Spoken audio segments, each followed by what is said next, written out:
তৃণমূলের তারকা প্রার্থীদের এবারে পরাজয় খুব ইন্টারেস্টিং। পাপিয়া অধিকারী জিতেছে, কি হবে তাহলে এই অরূপ বিশ্বাস স্বরূপ বিশ্বাসের?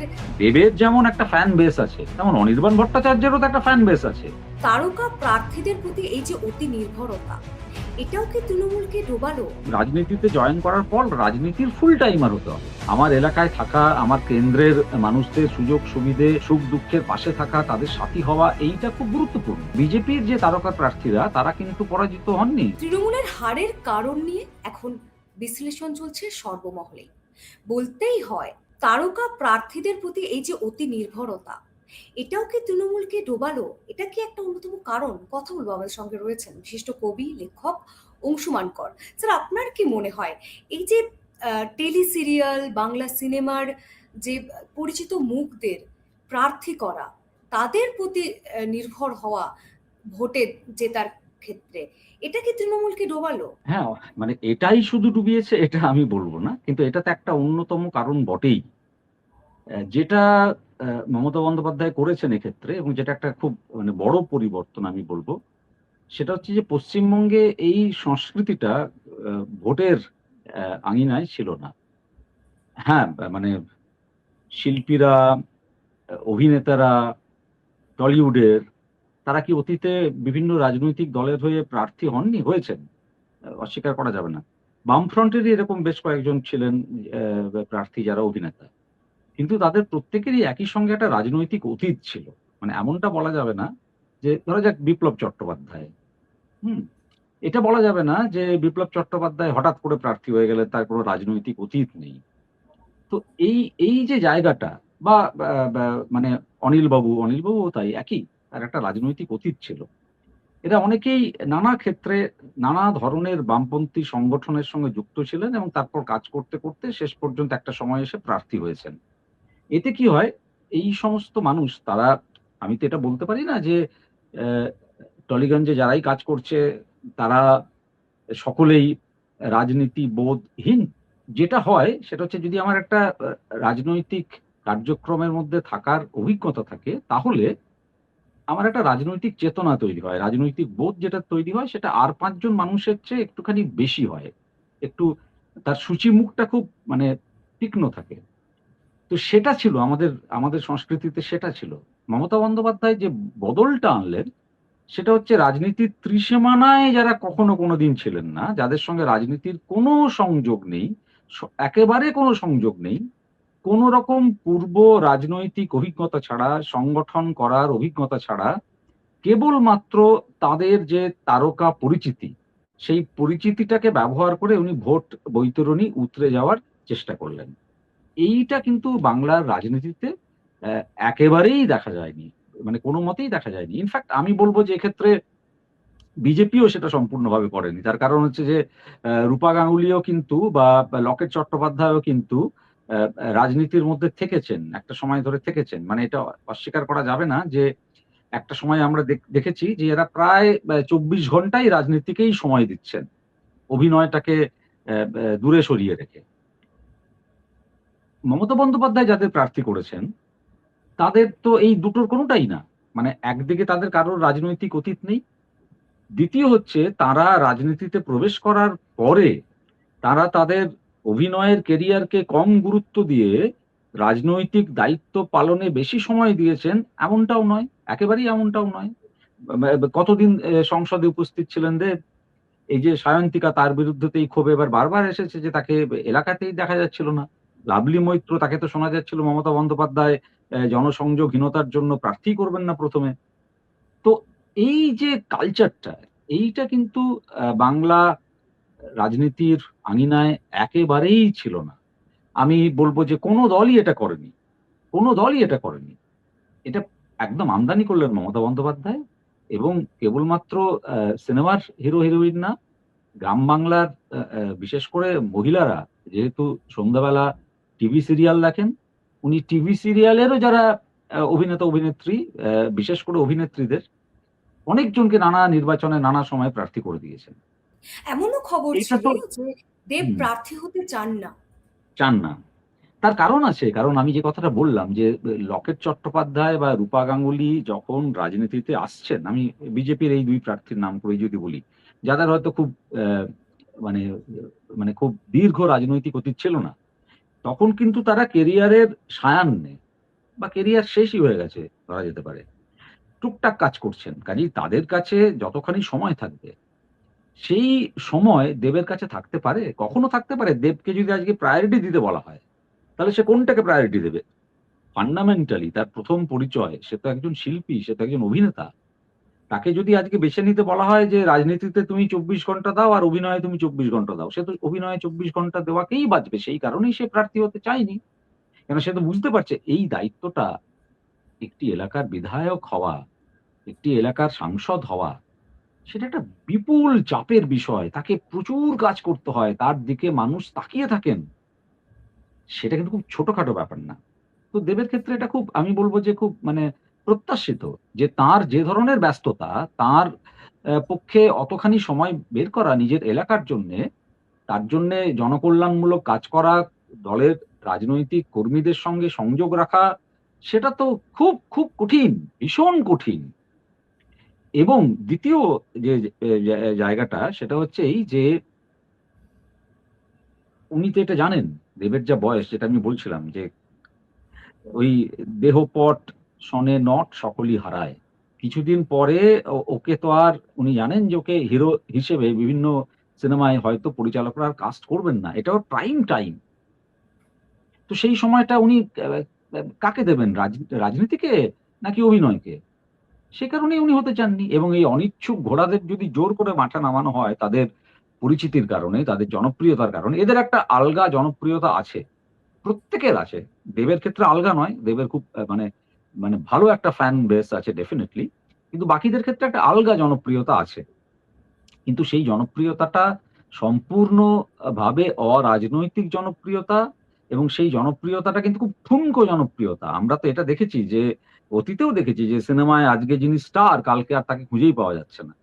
কাজেই এদেরকে এদেরকে এদের যে ক্রেজ, সেটা যে বছরের পর বছর ধরে সমান থাকবে, যে ক্রেজকে হাতিয়ার করে, অস্ত্র করে, পুঁজি করে মমতা বন্দ্যোপাধ্যায় নির্বাচনী বৈতরণী পার হয়ে যাবেন বারবার ভেবেছিলেন, সেটা তো কোনো এক সময় গিয়ে ব্যর্থ হতে বাধ্য, অবশ্যম্ভাবী ছিল।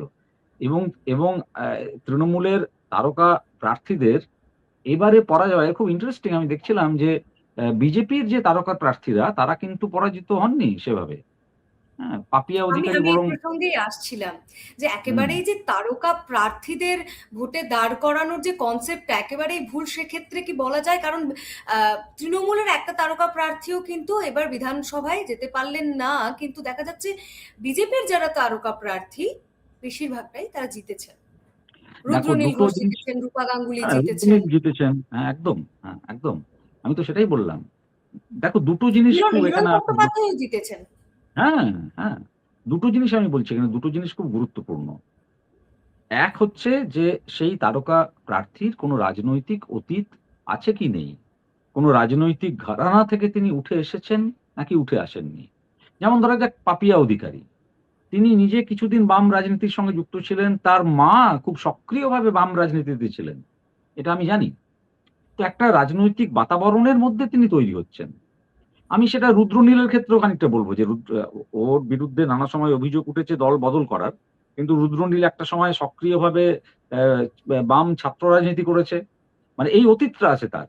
আমি এটা বোঝাতে চাইছি। হয় এটা থাকতে হবে সেই রাজনৈতিক প্রার্থীদের এবারের নির্বাচন থেকে যেটা বোঝা গেছে। আর না হলে তাকে রাজনীতিতে জয়েন করার পর রাজনীতির ফুল টাইমার হতে হবে। যেটা আমি বলছিলাম, সময় দেওয়া। আমার এলাকায় থাকা, আমার কেন্দ্রের মানুষদের সুযোগ সুবিধে, সুখ-দুঃখের পাশে থাকা, তাদের সাথী হওয়া, এইটা খুব গুরুত্বপূর্ণ। সেইটা তো এখন দেখা যে বিজেপির যারা তারকা প্রার্থী যারা জয়ী হলেন, তারা এই হুম। সময়টা দেন কিনা, তারা থাকেন কিনা ওই মানুষের যে পাশে। বললাম যে বিজেপির যারা তারকা প্রার্থী এবার জয়ী হয়েছেন তারা কেউই আগে এই কেন্দ্রগুলোতে, আমার যতদূর মনে পড়ছে হিরণের বোধহয় কেন্দ্র পাল্টেছে। বাকি হ্যাঁ, তারা হ্যাঁ। কেউই এই কেন্দ্রগুলোতে ছিলেন না। হ্যাঁ? তো সেই জায়গা থেকে একটা কথা যে তাদের ওই টেস্টের মধ্যেও পড়তে হয়নি। এবং আমি এই তৃতীয় যে জায়গাটায় আসবো এখানে, যে বিজেপির প্রার্থীরা কেন জয়ী হলেন? এর পেছনে একটা বিরাট বড় অবদান আছে অরূপ বিশ্বাস এবং তার ভাই স্বরূপ বিশ্বাসের। এবং এই ঘটনাগুলো আগে আমরা যারা মানে ফিল্ম ইন্ডাস্ট্রির ভেতরের খবর অত জানি না। আমাদের কিছু বন্ধু-বান্ধব আছে ওই ইন্ডাস্ট্রির সঙ্গে যুক্ত। আ কিন্তু একেবারে ভেতরের খবর, হাড়ির খবর তো আমরা রাখতাম না। কিন্তু গত কয়েক বছর ধরে যে সিন্ডিকেট রাজ ওখানে স্বরূপ বিশ্বাস চালু করেছিলেন, তার ফলে কিন্তু বাংলার সাধারণ মানুষরাও জানতে পেরে যান যে কি তীব্র অন্যায় এবং অনাচার হচ্ছে। দেবের যেমন একটা ফ্যান বেস আছে, তেমন অনির্বাণ ভট্টাচার্যেরও তো একটা ফ্যান বেস আছে। এবার তারা যখন দেখছেন যে তাদের প্রিয় অভিনেতাকে দিনের পর দিন কাজ করতে দেওয়া হচ্ছে না, কেবলমাত্র তিনি মাথা নত করছেন না বলে স্বরূপ বিশ্বাসের কাছে, তখন সেটাও কি দর্শকদের কাছে যারা ভোটারও খুব ভালো বার্তা দেয়?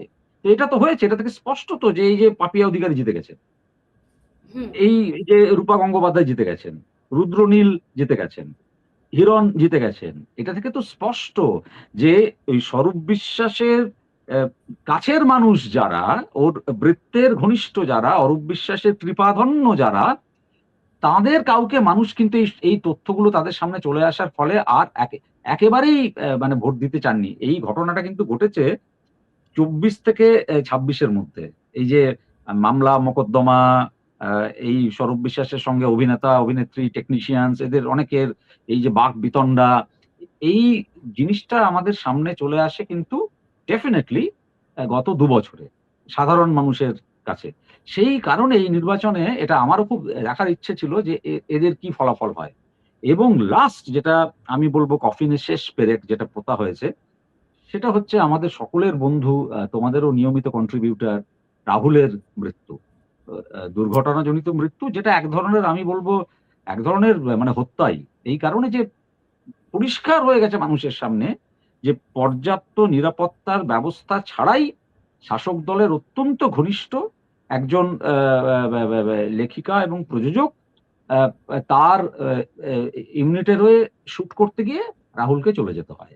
এবং তার পাশে প্রথম দিকে যেভাবে টালিগঞ্জের বিভিন্ন মানুষ দাঁড়াবার চেষ্টা করছিলেন বা নানা ধরনের ন্যারেটিভ তৈরি করে যেভাবে সত্যকে চাপা দেওয়ার চেষ্টা করছিলেন, সেইটাও কিন্তু সাধারণ মানুষ খুব ভালোভাবে নেয়নি। মানে এই টালিগঞ্জের ভেতরটা দীর্ঘদিন পর্যন্ত আমাদের কাছে অজ্ঞাত ছিল। এরা তো সবাই স্টার, এবং স্টার বলেই এদের এদের এদের ভেতরের যে জীবন সেটা সবসময় খুব স্পষ্ট করে পরিষ্কার করে, যে রাজনীতি সেটা সবসময় যে সাধারণ মানুষের কাছে আসে তা নয়।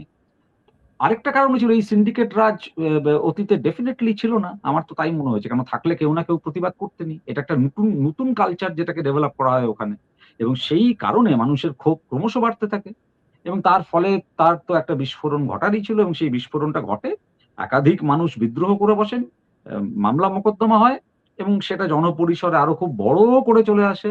রুদ্রনীলও নানা সময় নানা জায়গায় বলেছেন যে কেবলমাত্র রাজনৈতিক মতের কারণে ওকে কাজ দেওয়া হচ্ছে না।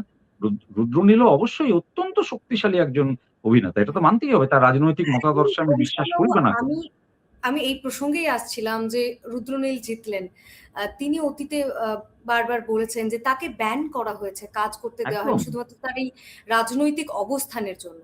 তো হুম। আজকে যখন সরকার গড়তে চলেছে বিজেপি, এমনকি টালিগঞ্জেও পালাবদল হয়েছে, অরূপ বিশ্বাস হেরেছেন, পাপিয়া অধিকারী জিতেছেন, কি হুম। হবে তাহলে এই অরূপ বিশ্বাস স্বরূপ বিশ্বাসের যে চাপ, সেটা থেকে মুক্ত পেল টলিউড? তারা যেভাবে চাপ সৃষ্টি করতো সেটা থেকে মুক্ত হলো টলিউড? হ্যাঁ, আমার তো মনে হচ্ছে সেটা থেকে মুক্তি পেল টলিউড, ডেফিনেটলি মনে হচ্ছে। আমার যে সমস্ত বন্ধু বান্ধবরা আছেন ওই জগতের সঙ্গে, তাদের কারোর সঙ্গেই নির্বাচনের ফলাফল বেরোবার পর আমার সেভাবে কথা হয়নি। আহ, আস্তে আস্তে বুঝতে পারবো তাদেরও মানসিকতা কি। কিন্তু যেটা স্পষ্ট, আমি পাপিয়া অধিকারীর একটা ইন্টারভিউ দেখলাম, উনি যে কথাগুলো বলেছেন সেগুলো তো খুব ভালোই কথা। কিন্তু তার মধ্যে আবার একটু মানে বাড়াবাড়ি রকমের স্বপ্নও আছে। মানে উনি বলছিলেন যে হলিউডের চেয়েও উন্নত করে দেবেন টলিউডকে। সেটা তো করা সম্ভব নয়, সেটা ওই মমতা বন্দ্যোপাধ্যায়ের কলকাতা শহরকে লন্ডন করে দেওয়ার মতো শোনাচ্ছে। তো এই অতি উচ্চাকাঙ্ক্ষী মানে স্বপ্নকে বাস্তবায়িত করা যাবে কিনা আমি জানি না। কিন্তু একই সঙ্গে আমি এটা প্রত্যাশা করব যে বিজেপি তো এটা দেখেছেন, রুদ্রনীল তো এটা দেখেছে ডেফিনেটলি। তো রুদ্রনীল তো একটা বড় জায়গায় থাকবে। পাপিয়া অধিকারী তো দেখেছেন এটা চোখের সামনে যে কি হয়েছে। তো আমি আশা করব যে ওরা যে ভুলটা তৃণমূল করেছে সেই ভুলটা করবেন না, কেননা এই ভুল থেকে তো ওরা একটা পরিষ্কার শিক্ষা নেওয়ার কথা। এবং ওরা তো বারবার সেই প্রতিশ্রুতিও দিচ্ছিলেন, আমি ওদের প্রচারেও যেটুকু যেটুকু মানে ঝলকের মতো নানা সময় দেখেছি। তো সেই ভুল যদি ওরা করেন, ওরা যদি একটা পাল্টা সিন্ডিকেট রাজ আবার গড়ে তোলেন, তাহলে তো আবার সেই চাপ ফিরে আসবে। এবং এটা খুব সত্যি কথা যে যারা অভিনেতা অভিনেত্রী হন, যারা টেকনিশিয়ানস হন, এমনকি যারা পরিচালক হন, তাদের অনেকেরই মানে কাজ না পেলে এদের তো কোনো ফিক্সড মাইনে নেই। আমরা যেমন যারা মোটামুটি সরকারি চাকরি করি, তো তাদের না, তারা অনেক বেশি ভালনারেবল হন। তাদের ভয়টা, তাদের আতঙ্কটা অনেক বেশি থাকে যে আমি যদি কাল কাজ না পাই তাহলে আমার কি হবে? অ্যা এই যে ভয়ের জায়গাটা, এই যে আতঙ্কের জায়গাটা, আমি আমার আরেকজন বন্ধুর কথা বলছি, সেও বারে, বারে পোস্ট করেছে। সুজয় প্রসাদ চ্যাটার্জী। সেও বারে, বারে পোস্ট করেছে যে আমি কাজ পাচ্ছি না, আমি কাজ পাচ্ছি না। এবং কাজ যখন কাজ দেওয়া হচ্ছে, একটা হচ্ছে সম্পূর্ণভাবে রাজনৈতিক রং দেখে দেওয়া হচ্ছে। আরেকটা হচ্ছে একটা কোটারি তৈরি করা হচ্ছে যে তুমি আমার দলে আছো, আমার সঙ্গে ঘুরঘুর করছো, আমার কথা শুনছো, তুমি কাজ পাচ্ছ। এটা ঠিক যেটা আমি বললাম যে এরা অনেক বেশি ভালনারেবল, যার ফলে এদের অনেক ভয় থাকে, যন্ত্রণা থাকে, সংশয় থাকে। যে কি করব, কি না করব, কাজ যদি না পাই কি করব? কিন্তু যদি চাপটা অসহনীয় হয়ে যায় এবং দিনের পর দিন যদি রাহুল মারা যাবার পরেই আরেকজন তরুণ অভিনেতা সে আত্মহত্যা করল। অসহনীয় যদি হয়ে যায় এই চাপ, তখন কিন্তু মানুষ, বিশেষ করে অভিনেতাদের তারা যেমন ভালনারেবল অভিনেতা অভিনেত্রীরা, একই সঙ্গে এটা কিন্তু সত্যি তারা শিল্পী। শিল্পীদের কোথাও একটা স্বাধীন সত্তাও থাকে। শেষ পর্যন্ত শিল্পীদের কোথাও একটা আত্মসম্মান বোধ এবং এক ধরনের অহং থাকে। যে অহংটা থাকা একজন শিল্পীর জন্য খুব প্রয়োজনীয় এবং জরুরি।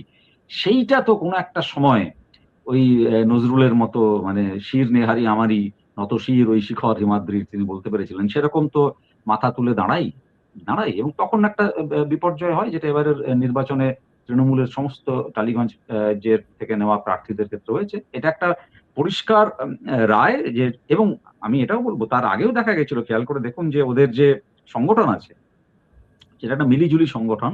কিন্তু সেখানেও কিন্তু আমরা দেখলাম যে সমস্ত তৃণমূলের যারা প্রার্থী ছিলেন অভিনেতা অভিনেত্রীদের মধ্যে, তারা কিন্তু সকলে জেতেননি। কিছুদিন আগেই সেই নির্বাচনটা হয়েছিল এবং দেখা গেল যে তাতে ওই আর্টিস্ট ফোরাম, ওদের যে সংগঠনটা আছে, তাতে কিন্তু বাম প্রার্থী যারা ছিলেন তাদের একটা বড় সংখ্যক প্রার্থী কিন্তু সেখানেও জয় পেয়েছিলেন। তার মানে কি বোঝা যাচ্ছে যে ওই ইন্ডাস্ট্রির ভেতরেও একটা একটা ক্ষোভ কিন্তু পরিবর্তনের হাওয়া। একটা ক্ষোভ কিন্তু দানা বাঁধছিল। হ্যাঁ? তো যেটা আমি বললাম যে এরা খুব ভালনারেবল, যেজন্য এরা একটা সময় পর্যন্ত সহ্য করেন। কেননা ওই আশঙ্কাটা তো থাকেই যে আমি যদি কাজ না পাই তাহলে আমি মানে খাবো কি? এবং একদম। প্রত্যেকের একটা লাইফস্টাইল আছে, একটা খরচ আছে প্রত্যেকের। মানে ওরা তো আমাদের মতো সাধারণ মানুষ নন। ওদের একটা কাইন্ড অফ, যারা বিশেষ করে আমি বলব যে তারকা, তাদের একটা সেলিব্রিটি সুলভ জীবনযাপনও করতে হয়। তার একটা খরচ আছে। তো এই ভয়, এই আশঙ্কা খুব একটা অমূলক নয় তাদের মধ্যে থাকা। হুম? তো সেটা কাটিয়েও তারা ওঠেন। সেটাকে অতিক্রমও তারা করেন যখন এই আক্রমণটা ভয়ংকর হয়ে যায়, যখন পরিবেশটা একেবারে দমবন্ধ করা হয়ে যায়, দিনের পর দিন অন্যায় হতে থাকে এবং কেউ তার বিরুদ্ধে কিচ্ছুটি বলার অধিকার পান না, তখন একটা সময় কিন্তু মানুষ ওই কারার ওই লৌহ কপাট ভেঙে ফেলে। ৫ পা দিল ইনস্ক্রিপ্ট। এই ৫ বছরে আমরা আমাদের সাধ্যমতো শ্রম, নিষ্ঠা এবং সাহসে ভর করে চালিয়ে গেছি আমাদের সাংবাদিকতা। এক্সিট পোলের মিথ্যাচার ফাঁস করেছি আমরা। গিগ শ্রমিক, পরিযায়ী শ্রমিকদের কথা বারবার তুলে ধরেছি আমরা। প্যালেস্টাইন, বাংলাদেশ নিয়ে কথা বলেছি আমরা। বাংলাদেশের শাটডাউনের দিনগুলিতে প্রবাসী বাঙালিদের তাদের পরিবার পরিজনের খবর দিয়েছি আমরা। নাগরিক সাংবাদিকতা চালিয়ে যেতে গেলে চাই নাগরিকদের প্রত্যক্ষ অংশগ্রহণ। তাই আমরা ডোনেশন ব্যবস্থা চালু করেছি। স্ক্রিনে দেওয়া এই কিউআর কোডে আপনারা আমাদের যে কোনো অঙ্কের মূল্য পাঠাতে পারেন। আপনাদের অনুদান আমাদের নিজেদের কাজ এগিয়ে নিয়ে যেতে সাহায্য করবে।